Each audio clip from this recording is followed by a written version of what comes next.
Hello. So here I have the OP07 opamp, and we're going to build two circuits with this opamp. One is the inverting amplifier and the other is the non-inverting amplifier. So I have a 1K and a 10K resistor here, which I'm using for feedback and inputs.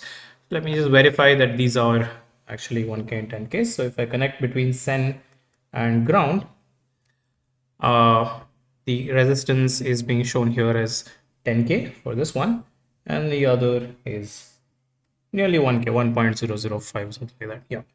So that's your 1K resistor. It's measured with this resistance thing. And we have, of course, the dedicated uh, experiments where amplifier, let's start with the inverting amplifier. This is your inverting amplifier circuit here.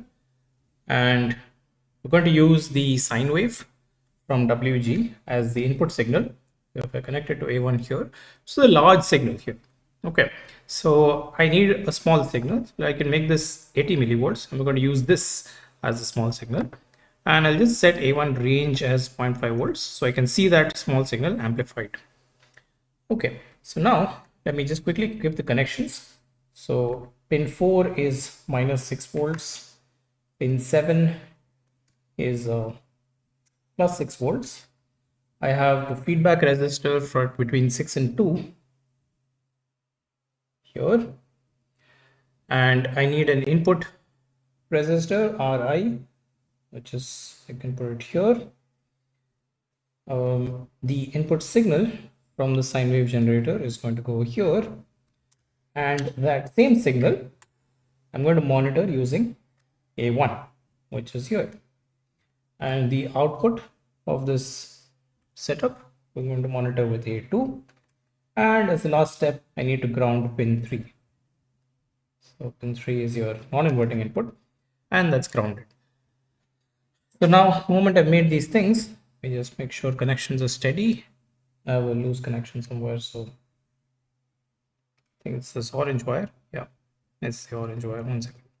Yeah, and yeah, it's still going out of range. Even at 80 millivolts, we're out of range. So I need to reduce the range further. So I can either use a separate resistor, or I can go and say edit sine wave and come here and reduce the amplitude even more. So let me say I want maybe 40 millivolts, seems okay, 40 millivolts. So that's a really small signal. So how much is the amplitude? Sorry, 30 millivolts is the input signal. And as you can see here, the output signal is, as measured on A2, is 315 millivolts. So you have your 10x gain here. Okay, so 315 millivolts. So because I set this A1 range as 0.5, it amplified both of these ranges. Like it took, that's why A2 went out of range. So now that I've set A1 to plus minus 4, even A2 will be visible here. And now if I set, let's say I can edit this and make it whatever, 100%. So that's 80 millivolts. Yeah, so at 80 millivolts, I have 795 millivolts. So the signal is amplified. And the other thing that you can see here is that the phase shift is 180 degrees. So it's an inverting amplifier. And gain is calculated here as 9.85. So that's RF by RI. Now let's just quickly modify this and make the non-inverting amplifier. So go here, non-inverting. Second, opamps. Okay. Search for amplifiers. Yeah, non-inverting amplifier using opamp. Okay, so now again I need to edit WG, make it 80 millivolts. Okay, we're still looking at our inverting circuit, so obviously I need to change the circuit. So this is our inverting configuration. On the board I have the inverting configuration. I need to quickly make it the non-inverting type. So quick changes. Your sine wave signal goes to pin number 3 directly. Okay. And as for the inverting input, it needs to be uh, yeah, grounded through this. Okay, so that's yeah, so this is your non-inverting amplifier circuit.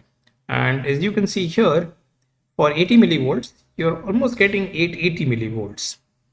And that's because your formula here is not RF by RI, it's 1 plus RF by RI. So that gives you 10.8 instead of the earlier 9.8 something that we had. So now we've discussed both type of amplifiers, and for further details, of course, there is the help. You'll also find online help here. And yeah, that's pretty much it. You can tweak different ranges. Choose if you want to study the frequency response across the different frequencies. You can change the applied frequency and adjust the oscilloscope time base accordingly. And you can see that at different frequencies, the gain continues to be 10.8. So this is of course a high-speed op-amp, and there are no expected changes up to 5 kilohertz anyway. Yeah, so thank you.